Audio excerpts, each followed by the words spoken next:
Hey, everybody. We're here talking about Olympic locations for 2024. No, just kidding. Welcome, everybody. We're here on Disrupt TV. We're going to do quick introductions of our awesome guests. We're going to reverse order. We're going to start with Mark, Dr. Janice, and of course, Suki, and we'll work our way backwards. Tell us a little bit about what you're talking about today and where you're dialing in from. Mark? Well, I'm dialing in from Los Angeles, and I'm talking about Michelangelo Mindset. It's been nominated for 2021 Breakthrough Idea Award by Thinkers 50, and it's a whole way of just changing the way you look at the world and into the world, and takes away that transactional push people away energy. That's wonderful. That's very, very cool. Dr. Janice, where are you calling in from? Calling in from sunny Florida, where we're getting ready to go in the pool right after this is over. And talking about relationships, because that's kind of what I always talk about. And my new thing, which is called Know Me.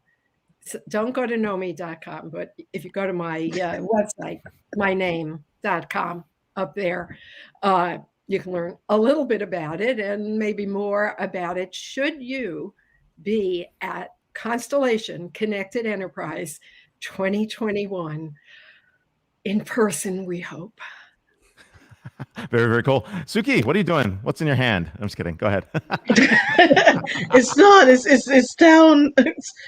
Okay, I'm gonna go. I put it down. But well, look, I'm dialing in from London. What am I gonna talk about?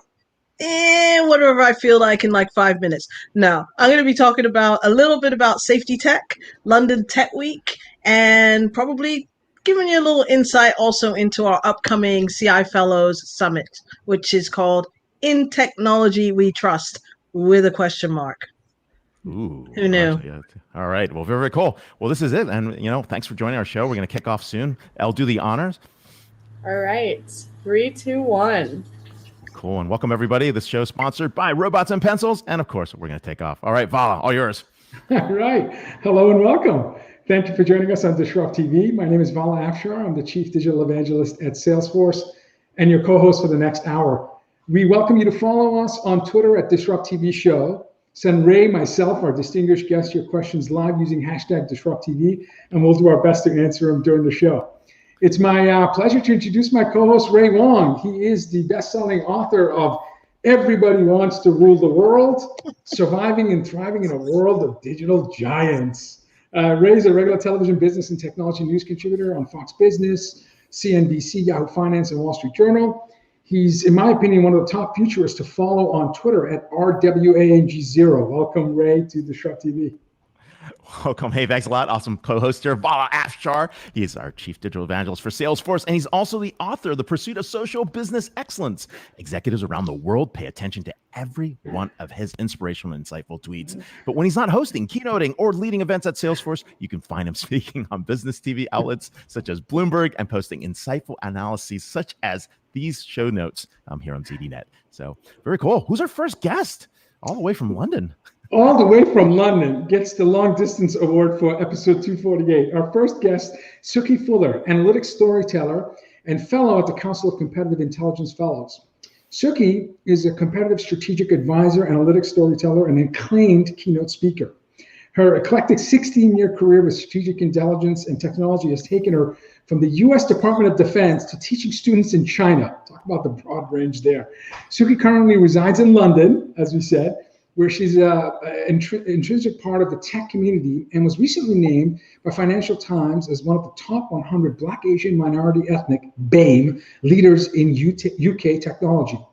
Additionally, Suki was named Computer Weekly's as one of the most influential women in UK IT. Stop now. And also named one of the 30 change makers to watch for London Tech Week, which I think we're going to talk about. Suki's dynamic, humorous, and direct approach to public speaking has taken her all around the world to a wide array of audiences, from startups to global organizations. You can follow Suki on Twitter at Suki Fuller, SUKIFULLER. Welcome back, Suki, to DisrupTV. You didn't have to read all that. I shortened it. All three three of you have massive bios. It was still too long. I'm like, stop already. You could have just stopped with my name and title. That's it. You've done a lot. You've done a lot. And the last time you were hinting about all the cool stuff you're doing in this category called safety tech, right? And how's it different from data, privacy, or maybe cybersecurity, right? And you're ranting about, you're hinting about what was going on there. So we're gonna go deep back there, and we're gonna talk about anything else you want throughout the show. I vent about it because I always say, when it comes down to the whole aspect of safety, we always think about protecting our data. We talk about protecting networks. We talk about protecting, all the things that we are sort of intangibles in the world. Even money. We think about money, but we never think about the people. And it's like, wait a minute, why are we just protecting all this stuff? But the people are the thing that we really need to protect first. Before you can have a network, you need the people that are actually going to be building a network, using the network. We need to protect them to make sure what they're doing. And as people, because we have keyboard warriors. People forget when you actually make a comment on a website or just talk to somebody, you're affecting how that person feels, reacts, what they're doing. And so you may throw something at somebody online, and when they're done reading what you've written, that's affected them. It's affected their head, their mindset, their emotions, and then they go off and they do what they have to do. And if that person is the person who's protecting your money and they're really upset because somebody just threw a whole bunch of online abuse at them and you didn't have any protocols in place just to even protect that person, guess what? That person might be the one that accidentally accepts a invite or just one keystroke, and before you know it, we've crashed the whole eastern seaboard. It's those sort of things that people don't really think about when they're building their company. They think about protecting data. They think about protecting networks, cybersecurity. We think about all of those integral parts of what we need, but we don't think about people. So Let me jump in real quick. So you're saying, like, in our design frameworks and in the way that we build software, we don't even think about the safety of people? No, we're protecting everything but people. Think about it. That's it's scary. Always something that is added on afterwards.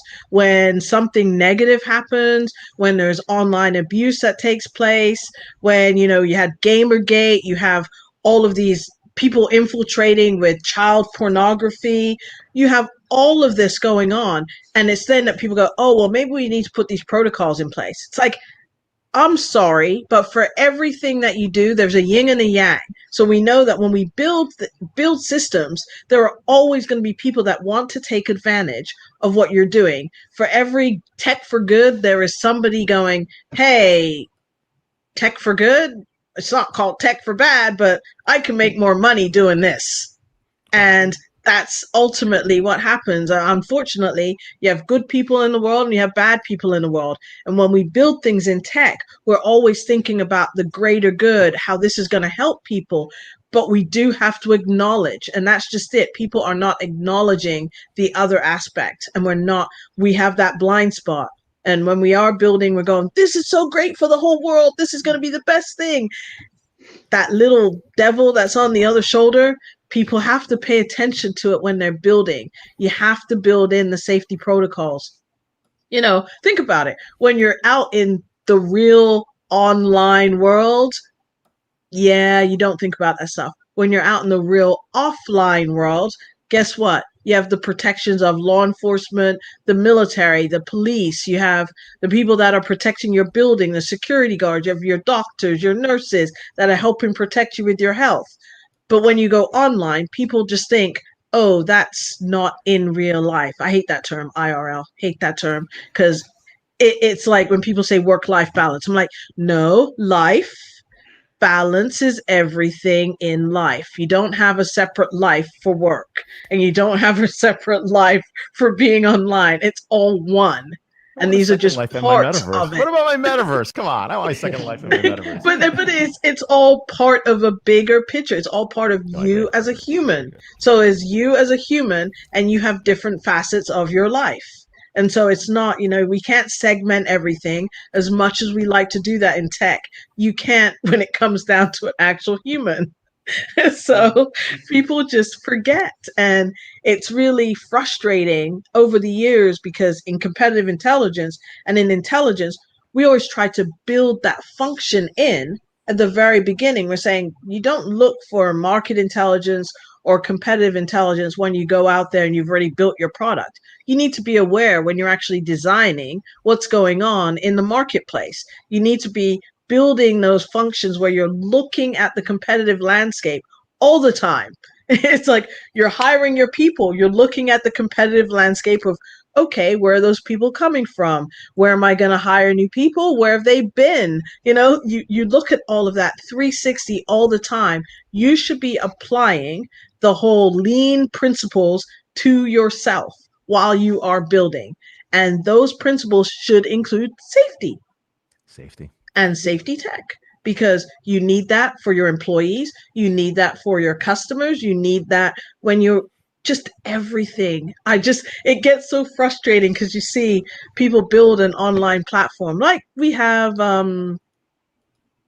I forget what it's called. Oh, hallelujah. Yeah, the champagne is already working.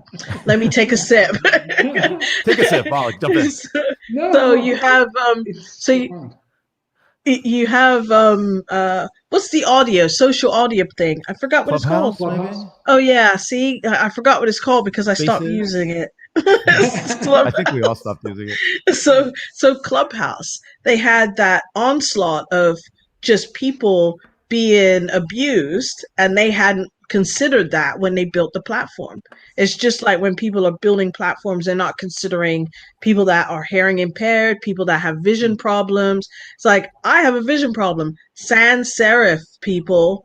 Serif is not a very nice font for people with vision problems. You build something, looks really pretty, but guess what? Those letters just blend and bleed for people like me. It's like, think about your font. Just like you think about those things when people are designing, but they're not actually thinking about the whole aspect of safety. And that's what needs to be in people's heads. You can be prosecuted for a crime when you say something that is harmful to someone online. And we're now seeing that in the UK. We have the online harms bill. We're seeing it more and more, where people are actually facing the repercussions of their actions online. We had that with the Euro 2020, all the abuse that people were throwing at football players, and people have been prosecuted. And people have lost their jobs, people have been fined, people have done, minimal jail time, but still, now people are actually starting to realize, oh, wait a minute, whatever I say online, that is basically the same thing as if I were in person saying that to someone's face and I could get arrested. I can't do that. Yeah. And that's what we need to see. There's the good and the bad, I think, with that, because it does feel a little bit like on policing, but it's something that should have been there from the very beginning of, what we call the internet. I think it should have been there because we see how fast technology is moving. Technology is advancing greatly for younger people, and we need to have those protections in place for those children, because those children are going to be missing a level that people in Generation X have. We were part of the analog world.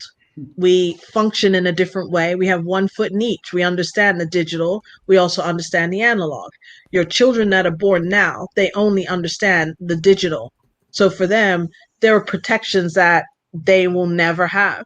I mean, we won't even go into my whole issues with people posting pictures of their kids and privacy and security and facial recognition technology. Ray, how I get. Who would do that kind of stuff? You wouldn't give away your private information. But I know Vala's dying to get a question in here, so I'm going to pop him in here real quick. Sorry. No. It's profound observation in that billions of dollars go into protecting systems and data, and the people behind the technology have been forgotten in large part.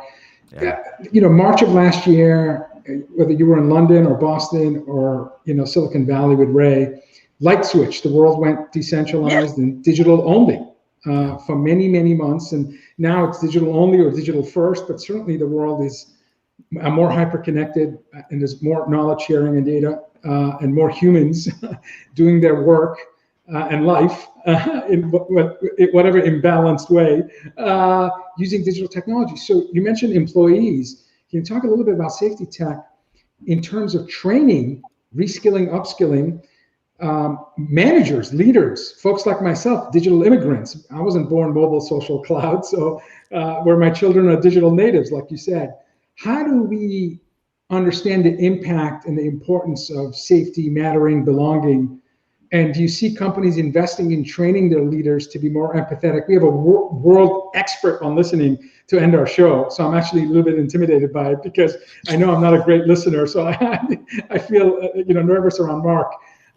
Your thoughts about employee readiness to embrace the safety tech mindset?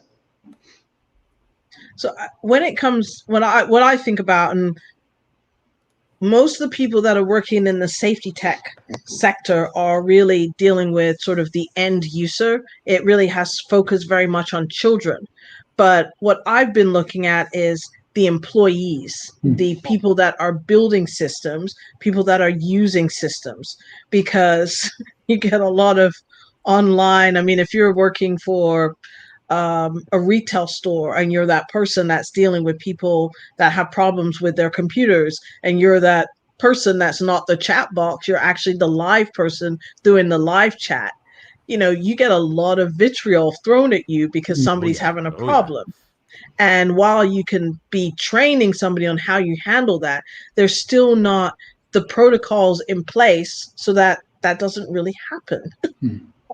Because you can basically mitigate for the risk, but people haven't thought about that when they've been designing. They're not saying, okay, these are some of the things that we can put in place before that even happens. They're not saying, oh, guess what? Online harm, something may happen, and this is where you go. You go to a website. Most websites have, the about section. There's not a section on there on online harassment. There's a company called Yubu. They are a French, I wrote about it in an article that I did, but they're a French social media company for teenagers.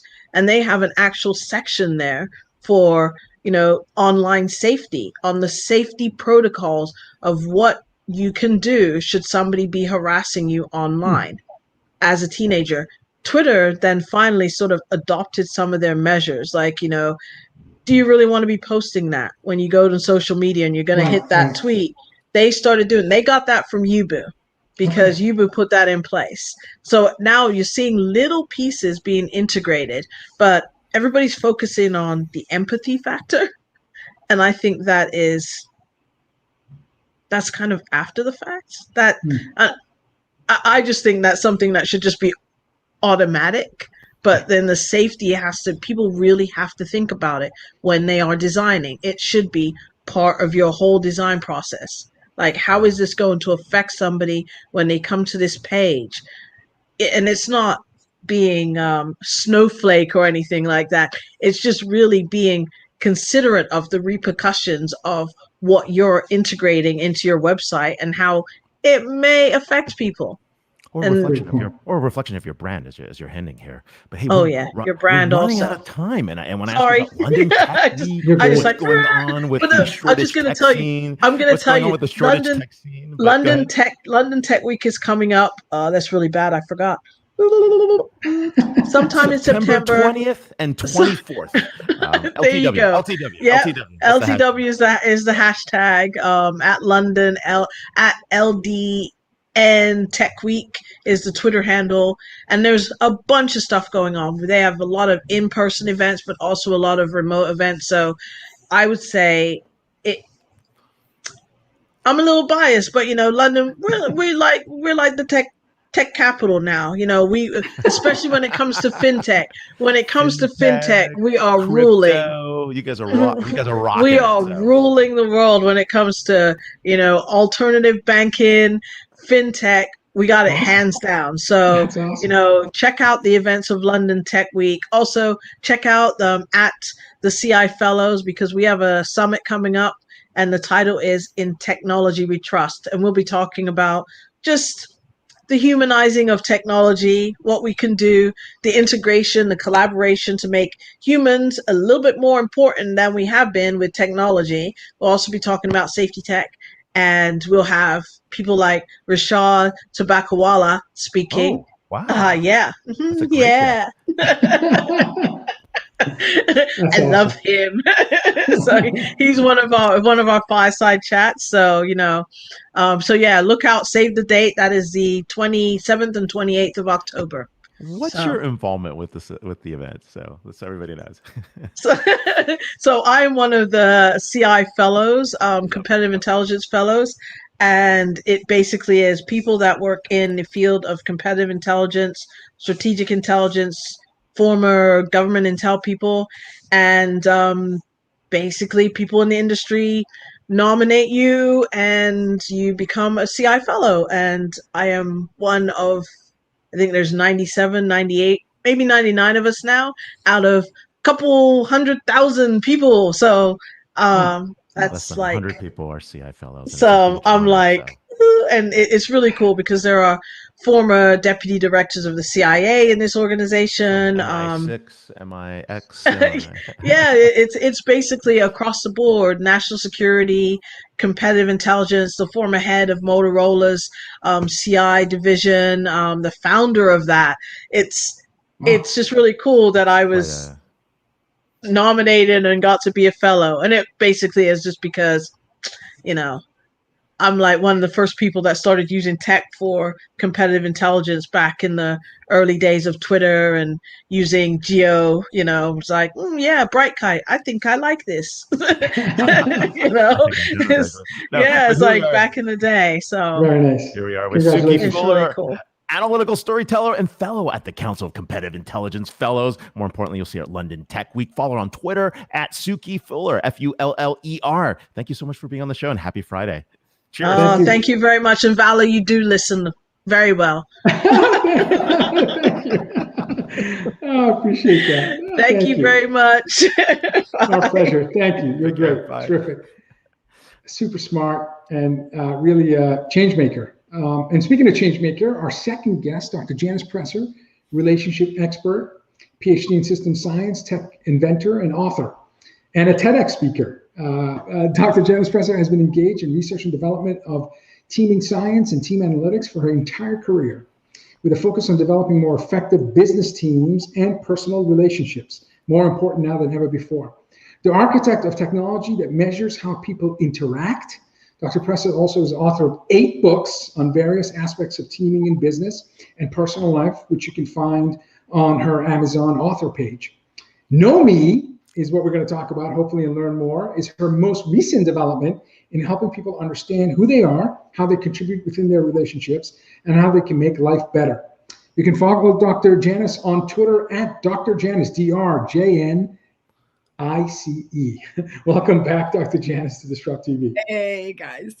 So good to be back. So before you ask any questions or we talk about anything, I got to tell you, I've been traveling down memory lane knowing that I was going to see you, because when I think of you, I think of all the great years at Constellation Connected Enterprise, which is going to happen in person. We're going to make it happen. We're going to make it happen this year. It had to be virtual last year. And as I was thinking back to all of those wonderful things, especially when I was thinking about you, Vala, I remembered the best hashtag ever to come out of CCE, and it was hashtag for Vala. So I'm going to ask this one for Vala. And I know this has been on your minds, but you're too shy to bring it up. And that's, what did people learn about themselves and their relationships during COVID? Hasn't that been what's been on your mind? Because it's been insane. You know, there have always been the work from home people, although really now in Florida, I'm work from pool. I get so much done in the pool. It's, kind of like you used to think of it, great ideas when you're in the shower. It's the water. It works. That is so awesome. You're working from the pool. I never. That's a new hashtag, WFP. And it's because I have somebody to mull those ideas over with in the pool, and that's what led me to think about what did we really learn, all of us individually, from this experience, which in most places we're still going through. And unfortunately, the world is joining us in the United States in this not very fun thing. But one thing I think that people really learned that brings together this idea that there are no separate lives. Work and your personal life, you have one life. And so I think many people discovered that they have a very strong preference for their relationships. And I call it the 0, 1, or many. So either lockdown was awful for you because you were alone and you're either someone who really likes to have a lot of one-on-one time with one other person. And that's true. That's not just true in personal relationships. That's true. It's certainly, you see it a lot in startups where you have two people who come together to make a startup. But even in regular jobs, often you either do the front end of the job or the back end, and you have a person that you work with more than anybody else because together the two of you really create the maximum value. So or you're somebody who likes to have a huge number of people that you see every day and you interact with every day. And I hope you're in some form of sales or customer service because that's where you're going to enjoy yourself. If you're a scientist in a lab, mostly thinking in your head, that wouldn't be a very good match. So if you were alone, pretty much working and living alone, but you're a one or many person, you probably weren't all that happy. No. But if you were one-on-one, locked down together, and you really didn't care too much about a lot of other people, probably your relationship, even though it had challenges because, the stress of all the unknown was very tough on people, you probably actually, when you think about it, enjoyed it more. The people who, of course, are suffering the most are the ones who love the big party. Now, I have to say, even though I thought a lot about the big annual party, which is how I actually think of it as CCE, it's all if you've never been there and you're listening here, it's all amazing minds and you really want to be there. So, talk to Ray, get an invite. You really want to be there. But it really isn't that everybody's chit-chatting and all socializing and everything. It's all so purpose-driven. It's where everybody's hearing about, what's your new brilliant breakthrough? How are you disrupting? How are you going to rule the world, right? Well, you pick up those ideas from other people. So what happened was I started to rethink all of the work I had done previously, which is pretty much around business. And I really had to listen. And listening, I can't wait to hear the next presentation because, listening has never been my favorite thing. But I listened a lot to clients who tracked me down, and they were often in remote places. And conversations turned to other things. And they started to say, the problem isn't finding people. Now, these are higher level jobs. I'll admit, if you're in the restaurant business, you probably have trouble, in which case just pay them more. It will work. Offer more money. Seriously, that's it. But for other kind of jobs, people were saying, I can get people with the right experience. Where I have trouble is I have trouble managing my relationship with them. And then, of course, as they started to talk, they'd say, it was just like the last conversation we had when we were talking about my personal relationship. And I realized that what people really needed was a way to understand themselves and have a way to present who they really were in terms of what drives them. And motivation is so important. And if they had a simple way to do this, and I'm talking a one-page way to do this, short, no complication, that they would be able to not only help their personal relationship partner understand them more and therefore be able to manage the relationship better, but also anybody that they're working with, from maybe the person whose team they want to join. Everybody's looking for new jobs. That's according to all the data out there says. The Great Resignation. People have great fascination, but think about it. Let's say you work in a company, Salesforce, probably a great example. I don't know how many employees you have, Vala, but is it 70,000? That's a large number, and you also have kind of associated places. You don't have to leave your employer and the kind of the mission that you've been on. If you want something new and you're in a big enough place, what you need is a way to meet people on a team that you might want to migrate. I think of it as migration as opposed to, a job, a complete leave one job, go to another job. And how can you make that happen? Well, a lot of times that happens the same way personal relationships happen. You have a friend, right? And that friend has another friend, and they introduce you. Works well. It may sound old-fashioned, but it works really well. Oh, yeah. I mean, who else knows you better than your friends and could know who you might get along with? Well, we haven't quite worked out a way to formalize that in organizations, at least none that I've heard of yet. But we do, in many small mid-sized companies, incentivize people for getting their friends to apply.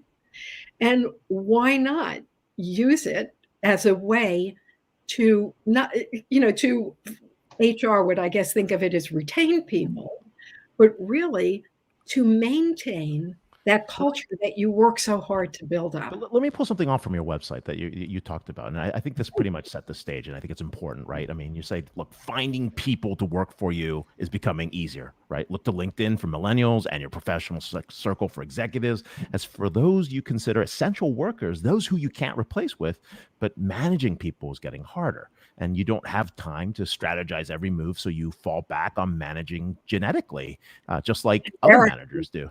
Right. Oh, generically. And genetically would be funny. And that doesn't work, right? You want engagement without ever thinking about how lack of a little knowledge put into action is increasing disengagement in your workforce, right? So this is your Know Me platform that you're talking about that you've just launched, right? Yep. And it's one of those, like everything else I've ever done in my tech life, because, my tech dates back to way, way long ago. Not that, I'm not still digitally 21, but I'm really a millennial head and way too many candles on that cake. But, when you think about it, I built this to integrate into other people's stuff. So, I've been there, done that with the CEO thing. And, that's not really what this is about. It's kind of in its exploratory place where I've actually been in conversations with people on both sides of the aisle, the work aisle and the personal aisle. And I don't expect that either of them is going to take on the opposite, although that would be interesting. And if anyone would do it, Vala, talk to the guys upstairs, because we'll put Vala in. it's because Salesforce is kind of a way of life for the people who use it. Really, when they talk about it as it's a way of life, because it's a way of connecting with everybody in relationships, because they get it. Sales about relationships. When has it ever been anything else? Sure.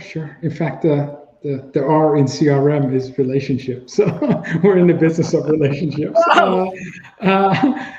But when I think of work, and you mentioned workspace, and I think of it as multiple teams, sports happening concurrently. You have your tennis players and your golfers doing asynchronous work.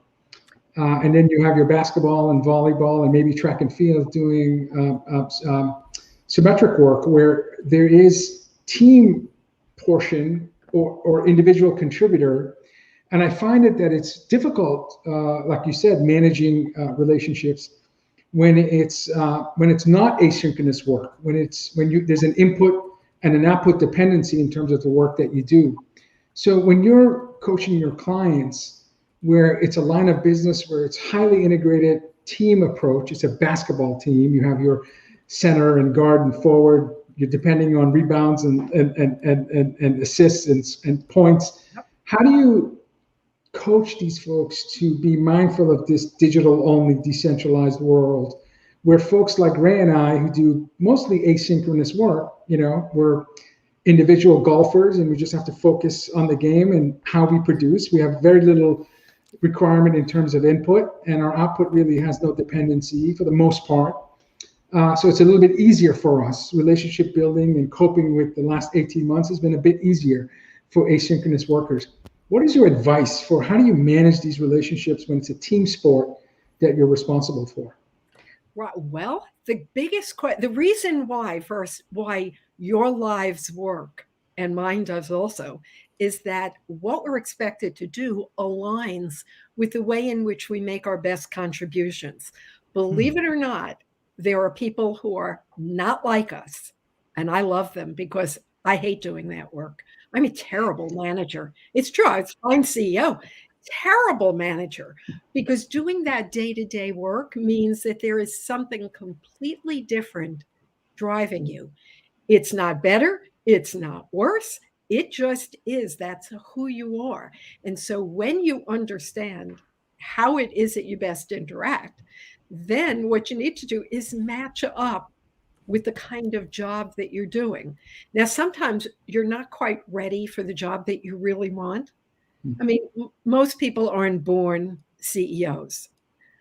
Although, if things don't improve, women, the easiest thing to do is start your own company and you can get the title.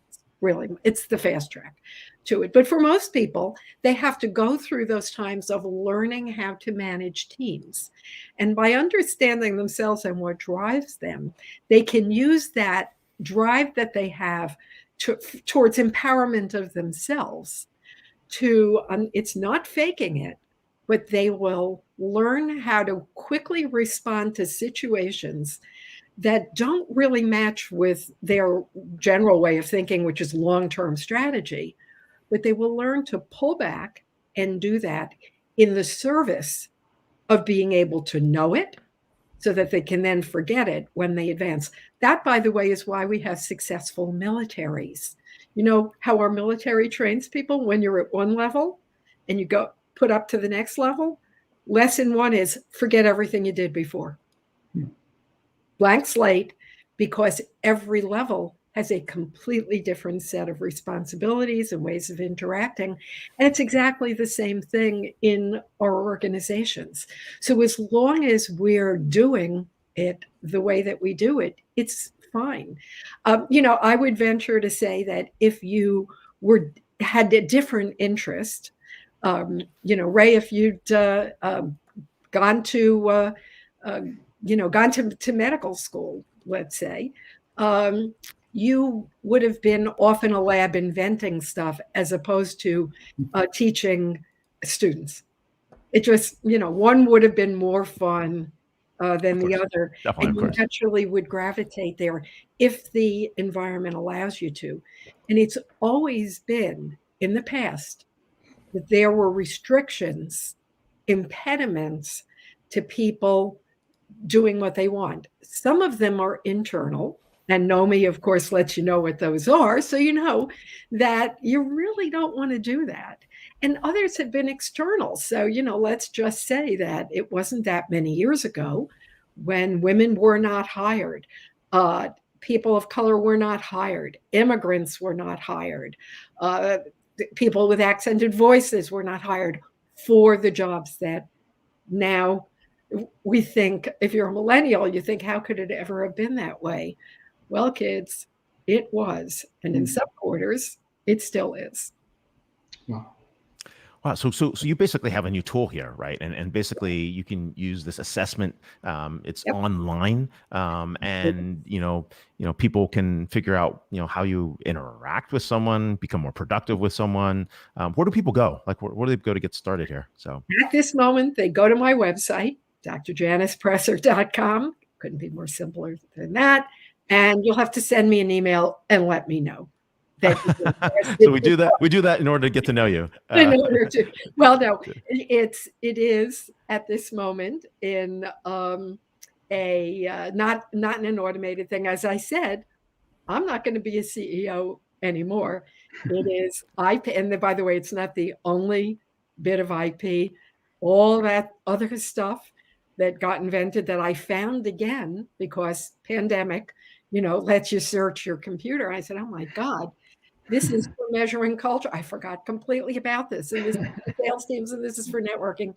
And so it's all I finally brought it together and have it in at least a condition where it can be demoed and talked to, because I'm not going to bring it to the world.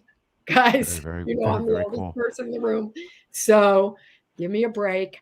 I might actually want to learn to play golf. Probably not.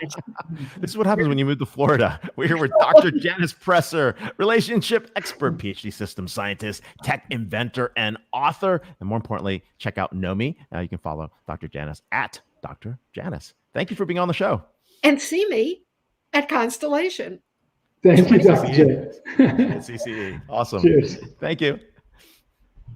Relationships matter today more so than ever before. And the most important skill in terms of building relationships, maybe just listening. Our final guest today is Dr. Mark Goulston, Marshall Goldsmith 100 coach, best-selling author, and founding member of Newsweek Expert Forum.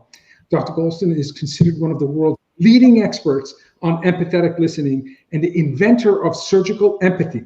Dr. Golson is the author or co-author of 9 books. Ray, you only have 2. 9 books, including Just Listen, which has been translated into 28 languages and became the top book on listening in the world. Dr. Golson is a business psychiatrist that the business world hires to overcome any and all people challenges, including fully engaging customers, investors, employees, undivided attention and interest.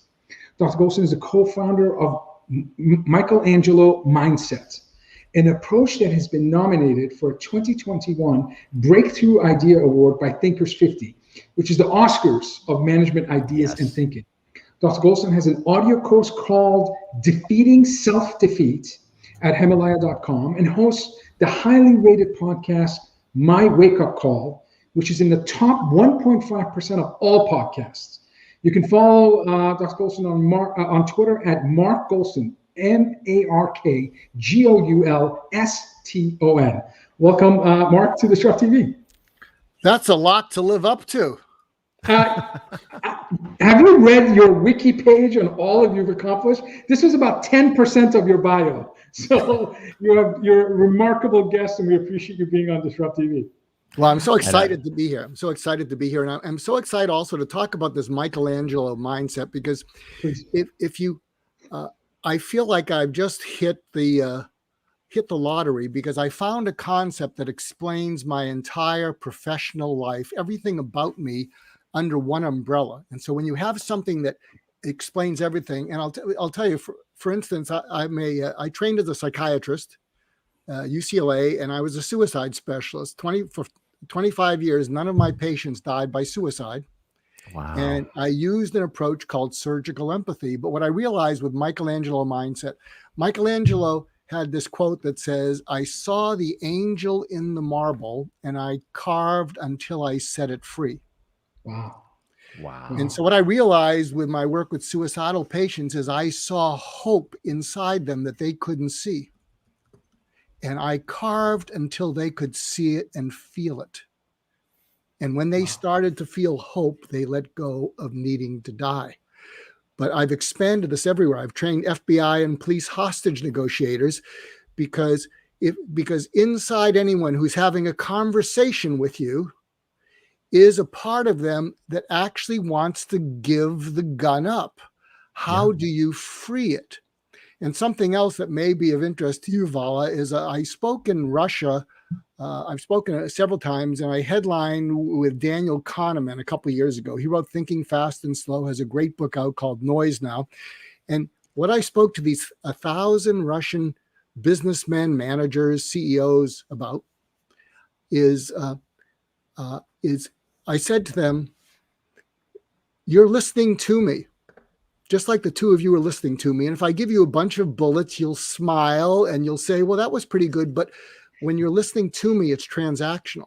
And what I said to the audience is, if I focus on you listening to me and I give you a bunch of bullets and I'm somewhat engaging, you'll give me your mind for an hour and you'll try the bullets. Most of them won't work. And you'll say it'll work for him. He's an expert. And then I switched over, as I'm about to do with the two of you, and do an experiment with the two of you, from my AM ... voice to NPR FM. And I said to them, if I shift from focusing on you listening to me and getting your mind for an hour to focusing on what you're listening for, and I get it right without you telling me what it is, and if I deliver on that, you'll give me everything. Wow. And so here's how I'm going to play it with the two of you, because right now you're listening to me. This is a great, interactive thing. You're checking boxes. Let's see this. Tell me if you can feel a shift in the two of you, because this is what if I carve away you're listening to me, this is what I think you're listening for. And tell me if it's accurate. And if it is, tell me if something shifted in you. All right, let's do it. I think what you're listening for is that you want to honor the trust and confidence of your viewers and listeners by giving them information that is relevant, clear, concise, doable by them immediately, because you don't want to waste their time.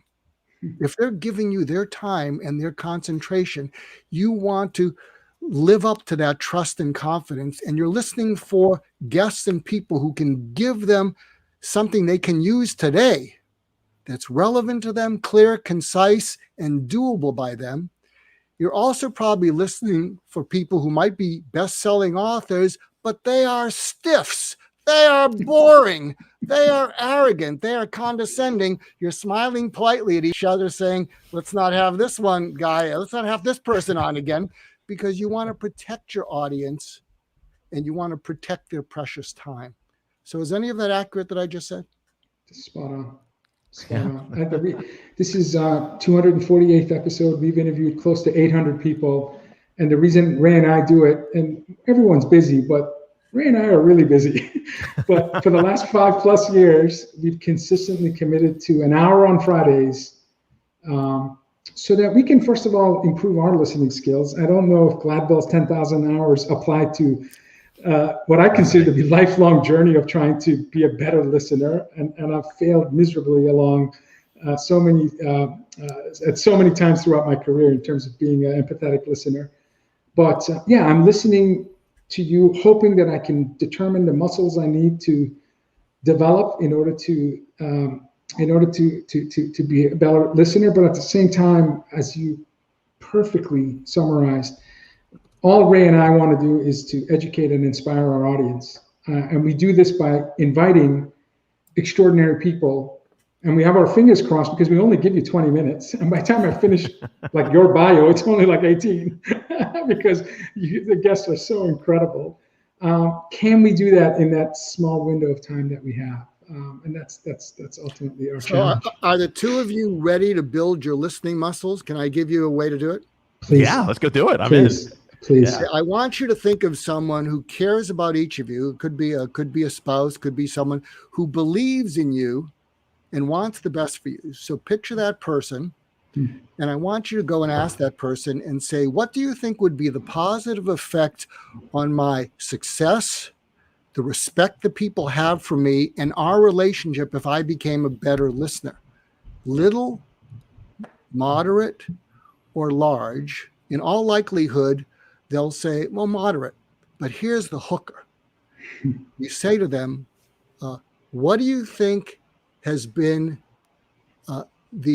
what has already been the negative effect on my career, people's respect and our relationship when I have been at my absolute worst as a listener, where I just interrupted, I talked over people.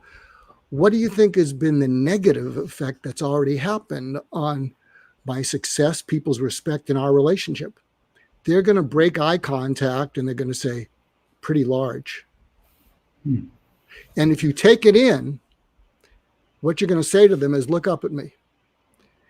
And you say to them, thank you for still believing in me, and I'm going to fix this. That's your exercise.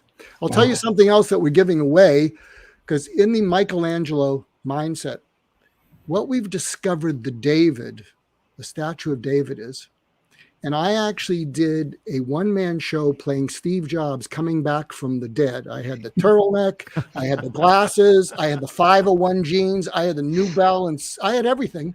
And it was all to tee up a video.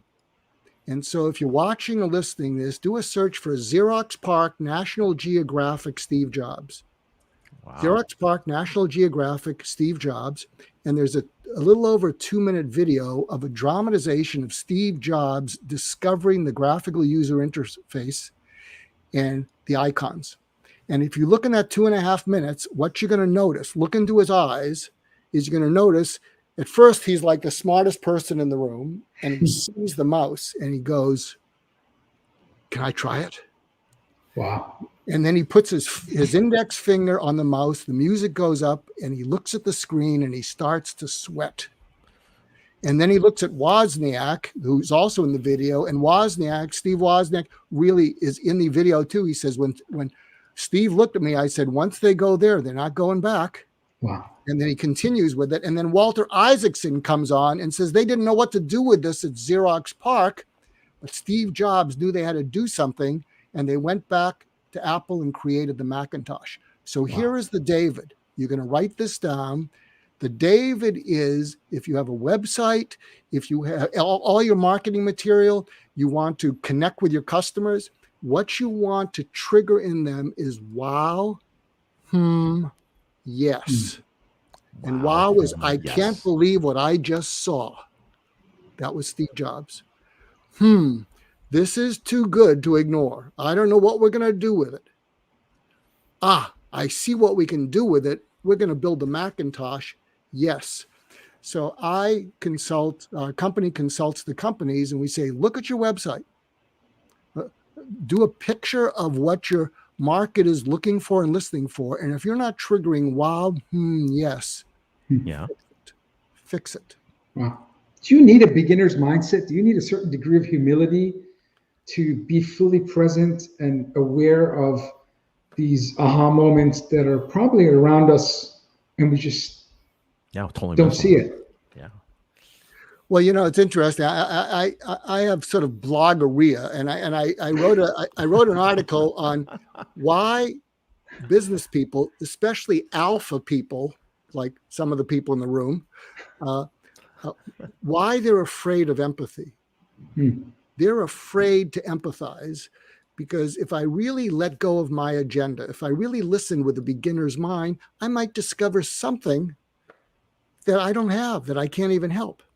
And I'm creating a course for an international accelerator. And every 3 months, I speak with about 15 of their latest cohort.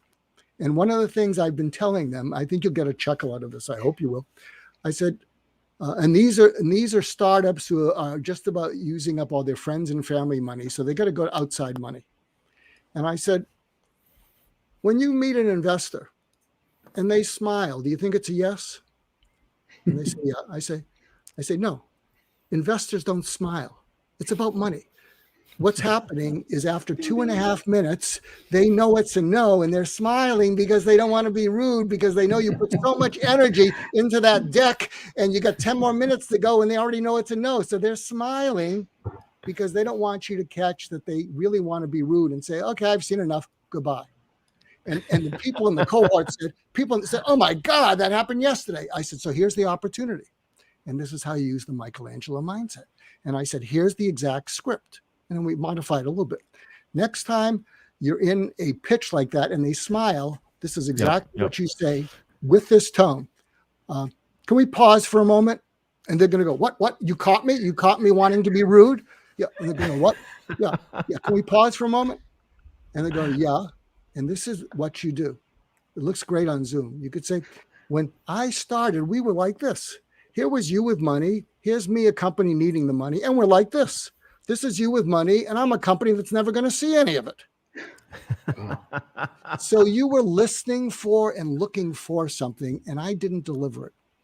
So forget the rest of my presentation. In the time remaining, what is it that you were listening for or looking for?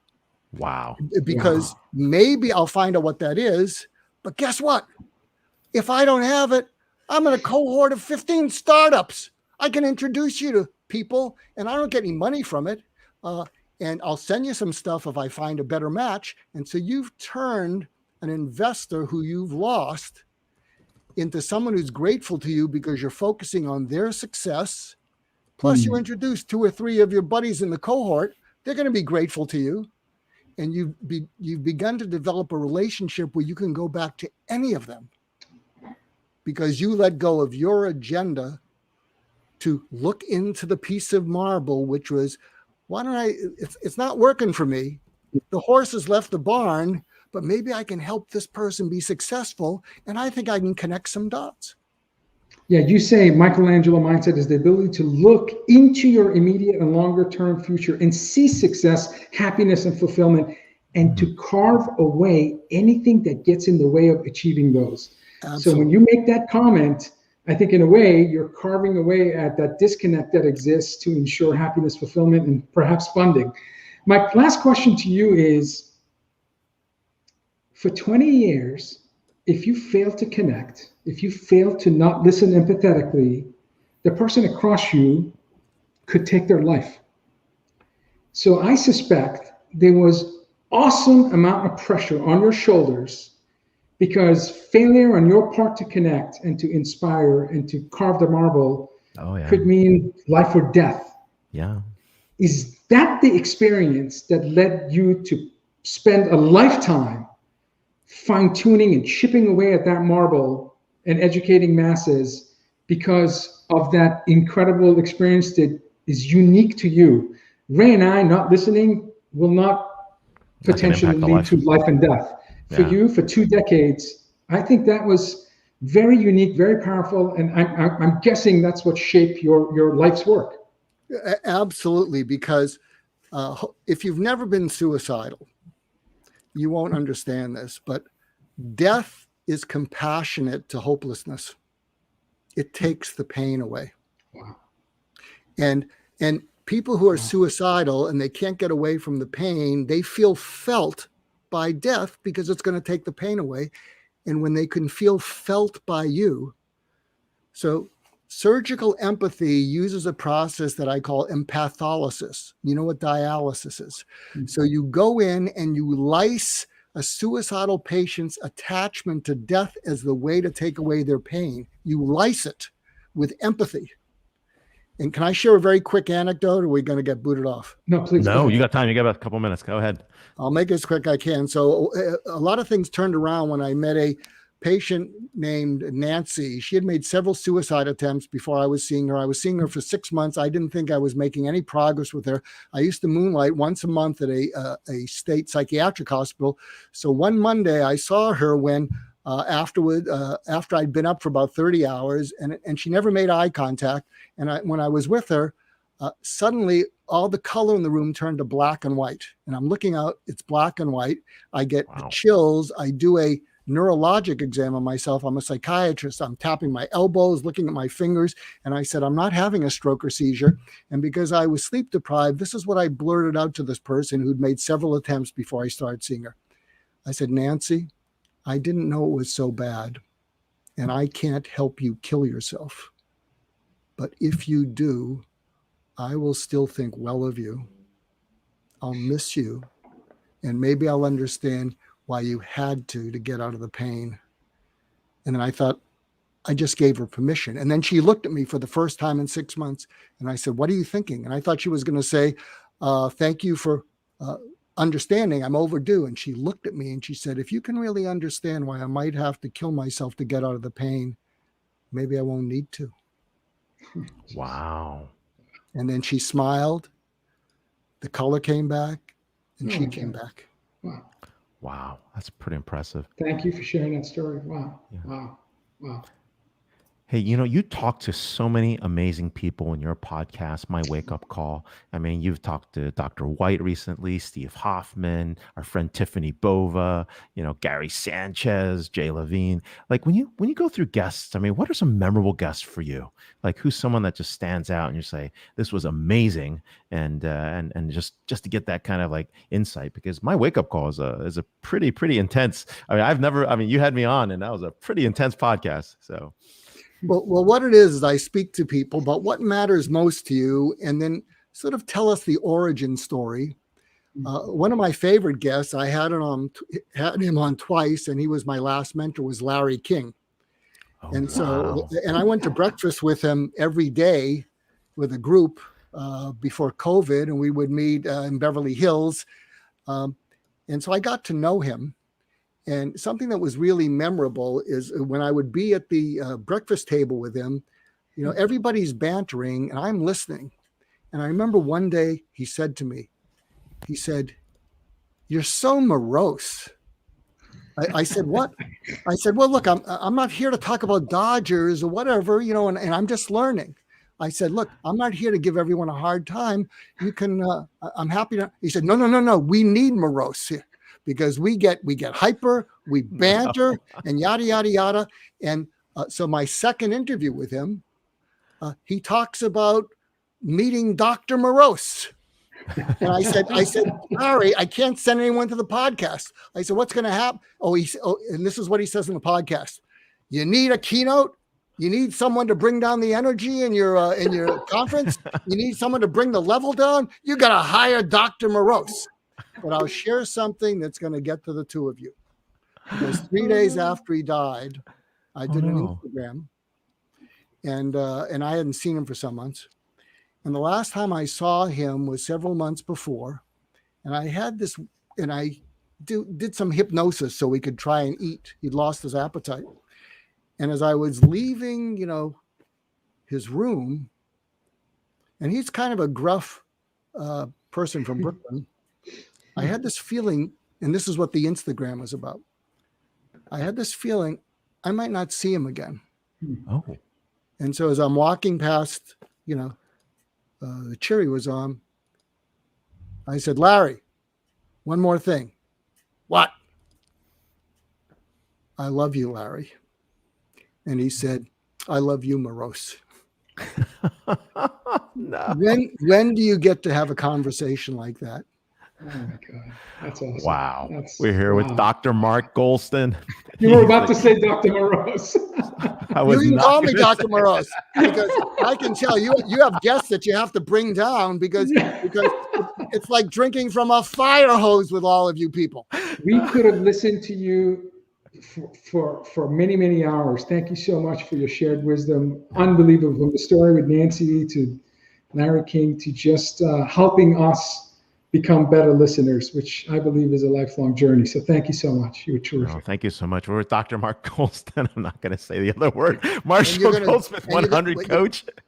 You're going to do those two exercises. Yes, I am. We're going to do those two exercises. Yes, Founding member, Newsweek expert forum. You can follow him on Twitter at Mark Goulston. We will definitely try those two exercises. I'm sure I have run over so many people that this is going to be a painful exercise, but a very, very worthy exercise. So thank you so much for being here. Thank you. Check out My Wake Up Call podcast, available on Apple Podcasts, of course. And thank you so much for being on the show. Happy Friday. So thank you very much. Wow. Thank you. Wow. We'll see you in the green room. Okay. That was an hour. Boom. Just like that again. How did that happen? Yeah. Protecting people, understanding that it's all about relationships. At the end of the day, it's all about relationships and the importance of listening. And the Michelangelo analogy, where you start with a marble and you shape that into something beautiful, something that's revered, something that's admired. Amazing. Absolutely. My mind is going a mile a minute right now. I had so many more questions. But Three very deep thinkers. Three very yeah. definitely It's changing our perspectives. So absolutely. Okay, we're not going to have a show next week, Labor Day. oh yeah. So we're going to see you in 2 weeks for episode 249. We're going to hit the 250 mark in September. Episode 259, we're going to have Ken Grady, Senior Vice President and Chief Information Officer at IDEX. We have David Horzager, owner and CEO of Trust Edge Leadership Institute. And one of our favorite returning guests, Heather Clancy, Vice President, Editorial Director at Green Biz. So 3 extraordinary leaders, thought leaders, practitioners for episode 249, which will be 2 weeks from today. Ray, closing remarks on today's episode and anything else that's going on in your world, which is, clearly I hear the buzz, I see the buzz. Every time I turn on TV, everybody wants to rule the world is being discussed. Kurt Smith, if you're out there, we need to connect. Anyways, here's the cheers for your lead singer. No, I was just really floored by all the conversations today. I think, we've gone through a lot of introspection. A great question, was asked, post pandemic, what did you learn? Like, what did you learn about yourself? I think people are going through that exercise at the moment. I think that's super important. But more importantly, I'm really excited about our guests, our viewership, our audience. Really thank you to everybody in our audience, because it's been crazy the last 18 months, 19 months. And you know what? We've all been together having conversations and dialogues, through the show, with the show. So a lot of thanks for some great suggestions for guests, especially throughout the year. So if you've got an idea, you got a guest, great CEO, great author, someone insightful, deep thinker, someone that should be on the show, please let us know. You can direct message us, tweet us. Happy to connect them. We are booked out about, I'd say, sadly, 8 to 12 weeks out. So it might take a little bit longer to get you onto the show than normal. But we want to thank you all for being a wonderful part of the community. And stay tuned. We got some very interesting things coming up too, as well, for the next year. Your thoughts? You good? No, you summarized it, and thank you for thanking our audience. We do this for you, and really appreciate your engagement. All right, cool. Well, if it's Friday, 11 a.m. Pacific, 2 p.m. Eastern, come catch us on DisrupTV, and we'll see you every Friday. It's for next Friday. Talk to you later.